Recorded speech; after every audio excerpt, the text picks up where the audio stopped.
வங்கித்துறை பொருளாதார நிபுணர் திரு வெற்றிவிடியல் சீனிவாசன். ஐயா, நம்ம 3 ஆளுமைகளும் பேசுனாங்க. நீங்கள் உங்கள் கருத்து வைங்க.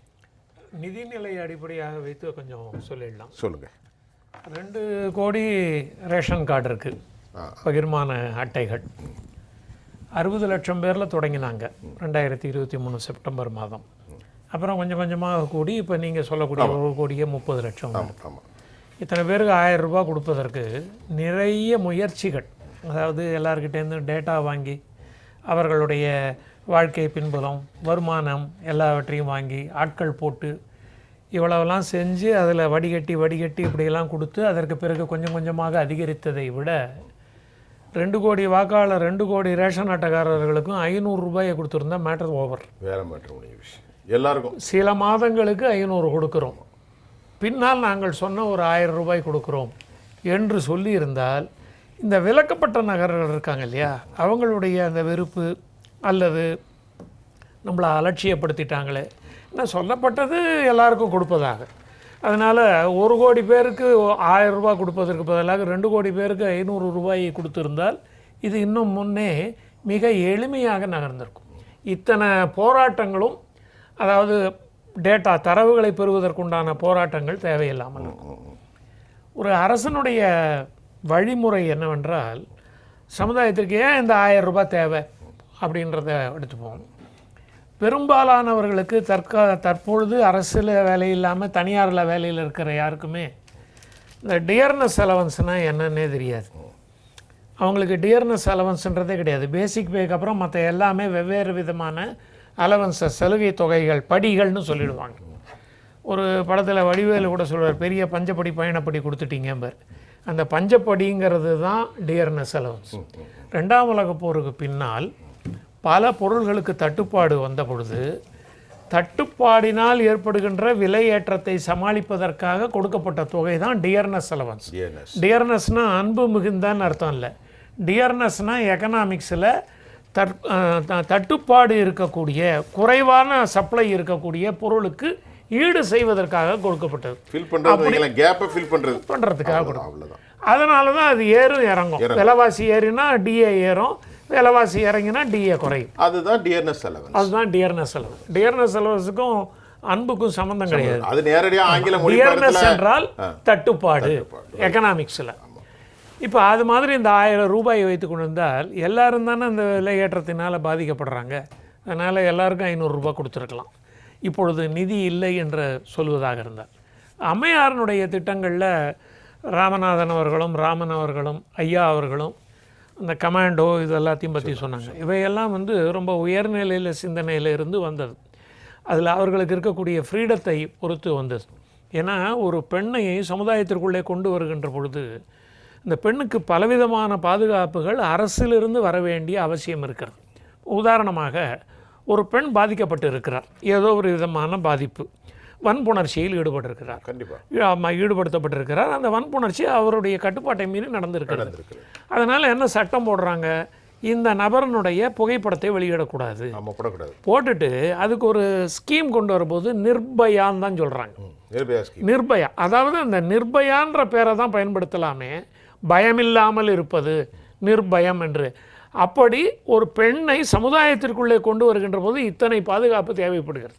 அதனால் உச்சநிலையில் அதெல்லாம் இருந்தால் கூட அம்மா அவர்கள் அறிமுகப்படுத்திய இந்த கறவை மாடு கொடுப்பது, 2வது பெண்களுக்கு சைக்கிள், லேப்டாப், மாணவர்களுக்கு லேப்டாப், அதன் பிறகு தாலிக்கு தங்கம். இதில் ஐயா அம்மாவுடைய திட்டங்களில் எந்த டிஸ்பாரிட்டியும் இருந்ததா? இருக்காது. ஒரு டிஸ்பாரிட்டி கூட என்ன ரமணா சார்? ஆமாம், எதுவுமே இருக்காது. எல்லோருக்கும் அந்த எல்லோருக்குமானதாக இருக்கிறத சிந்திக்கக்கூடிய எண்ணம் அவங்களுக்கு இருந்தது. அதை ஆழ்ந்து சிந்தித்து அந்த திட்டத்தை கொண்டு வந்துட்டு அது மெல்ல மெல்ல அவையெல்லாம் போய்விட்டு மீண்டும் அதே இடத்திற்கு நகர்வதை பார்க்கின்ற பொழுது அம்மாவின் திட்டங்களினுடைய தொலைநோக்கு பார்வையும் வலிமையும் நமக்கு புரிகிறது. இப்போ சைக்கிள் கொடுக்குறாங்க, லேப்டாப் கொடுக்கணும்னு நினைக்கிறாங்க அப்படின்னா, ஸ்மார்ட் ஸ்கூலையும் மத்திய அரசினுடைய உதவியோடு நடத்தக்கூடிய பள்ளிகளுக்கு உண்டான ஆதரவையும் கொடுத்தாலே. ஒரு விஷயத்தை நான் சொல்லிக்கிறேன். அம்மா சசிகலா ஒரு தடவை பேசும்போது ஒரு கருத்தை சொன்னாங்க. எல்லா விஷயத்தையும் அக்காட்ட பேசுவாங்க. அவங்களுடைய திட்டம் எல்லோருக்கும் தெரியும். இந்த அரசை எந்த அளவுக்கு இன்றைக்கி அவங்க கொடுக்குற பேட்டி பார்க்கும்போதே அவங்க எந்த அளவுக்கு ஒரு ஞான புத்தியோடு நடந்திருப்பாங்க. நீங்கள் கூட பார்த்துருப்பீங்க. நான் ஜெயா டிவியில் உட்கார்ந்து கொண்டு அவர்களை உயர்த்த வேண்டும் என்று எனக்கு தேவையும் இல்லை. அப்போது சொன்னார்கள், அக்காட்ட போய் சொன்னேன், தஞ்சையில் சிறு வயதில் அவர்களுக்கு ஏற்பட்ட அனுபவம் டெல்டா பகுதியில். அம்மா அக்கா இந்த ஏழைகளுக்காக கறவை மாடுகள் கொடுங்களேன்னு. அவங்களுக்கு அது தெரியாது, யாருக்கு செல்வி. அதுக்காக அவங்கள நான் இது இல்லை.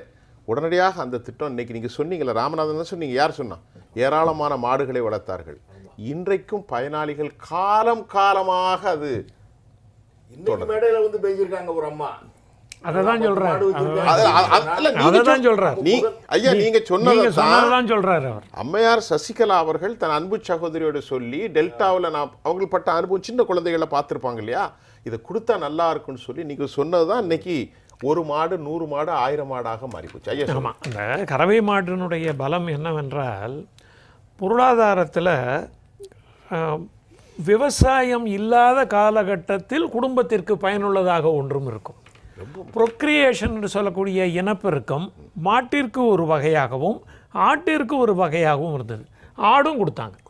ஆடு, ஆமாம், ஆடுனுடைய இனப்பெருக்க ரேட் ரொம்ப ஜாஸ்தியாக இருப்பதனால வீட்டினுடைய பொருளாதாரம் பலம் பெறும்ல. அதே மாதிரி இப்போ ஒரு நகை கொடுக்குறாங்க, ஒரு கல்யாணத்திற்கு நகை தருகிறார்கள், தாலிக்கு தங்கம் என்று தருகிறார்கள் என்றால் அதை நம்ம எப்படி பார்க்கணும்? என்னடா அது மற்ற பொருள், ஒரு லேப்டாப் கொடுத்தாக்க எதிர்கால கல்வின்னு நம்ம நினைக்கிறோம். அதே நேரத்தில் ஒரு தாலிக்கு தங்கம்னாக்க அது வந்து ஒரு செலவு உண்டானதாக இருக்கிறது என்று. கிராமப்புறங்களில் இருப்பவர்கள் திருமணம் நடத்துவதற்கு இந்த மேட்டருக்கு தான் ரொம்ப கஷ்டப்படுவாங்க. இது ரொம்ப முக்கியமான ஒரு கல்ச்சுரல் பாண்டிங். அதில் கல்ச்சுரல் பாண்டிங்கில் பொருளாதாரத்தினுடைய அரசு பொருளாதாரம் எங்கே வருகிறது என்றால் இந்த விஷயத்தை தள்ளி போட முடியாது. முடியவே அப்பவே செஞ்சாங்க, நாளைக்கு செய்யறேன்னு சொல்ல முடியாது. தாலியில கொஞ்சம் போல ஒரு நகை இருக்கணும் என்பதற்காக கொடுக்க. அதாவது கிட்ட பார்வையும் இருந்திருக்கிறது. கிட்ட பார்வைன்னா எதிர்மறையா சொல்லல, தூர பார்வையும் இருந்திருக்கு, தொலைநோக்கு பார்வையும் இருந்திருக்கு. அருகாமையில் இருப்பதையும் பார்க்கணும், தொலைநோக்கு பார்வையும் இருக்கணும். இதுதான் ஒரு அரசனுடைய முதல் நிலையில் இருப்பவர்களுக்கு உண்டான வழிமுறை. அதை பல திட்டங்களாக கொண்டு வந்திருப்பது. இப்போ நீங்கள் டெல்டாவை பற்றி சொன்னீங்கன்னா, டெல்டாவில் வறட்சி வரக்கூடிய வாய்ப்பும் உண்டு. வறட்சி வரக்கூடிய, காவிரி காய்ந்து போய்விட்டால், காவிரியும் கங்கையும் ஒரே தண்ணி தான், இல்லைன்னு சொல்லலை. ஆனால் கங்கையில் பிரவாகம் இருந்துக்கிட்டே இருக்குது, காவேரியில் நம்ம கையேந்த வேண்டிய நிலைமை இருக்கிறது. கண்டிப்பாக. காவிரி தாயே, காவிரி தாயே, நீ நடந்த இடமெல்லாம் கா விரித்தாயே, கா விரித்தாயே. கானா கழனி. நாங்கள் கேட்டபோது மட்டும் கை விரித்தாயேன்னு ஒரு கவிஞன் பாடினான். காவிரித்தாயே, காவிரித்தாயே. நாங்கள் கேட்டபோது மட்டும் கை விரித்தாயே, ஏன் அப்படி பண்ணேன்? அதை சமனம் படுத்துவதற்குண்டான பொறுப்பைத்தான் அரசு ஏற்க வேண்டும்.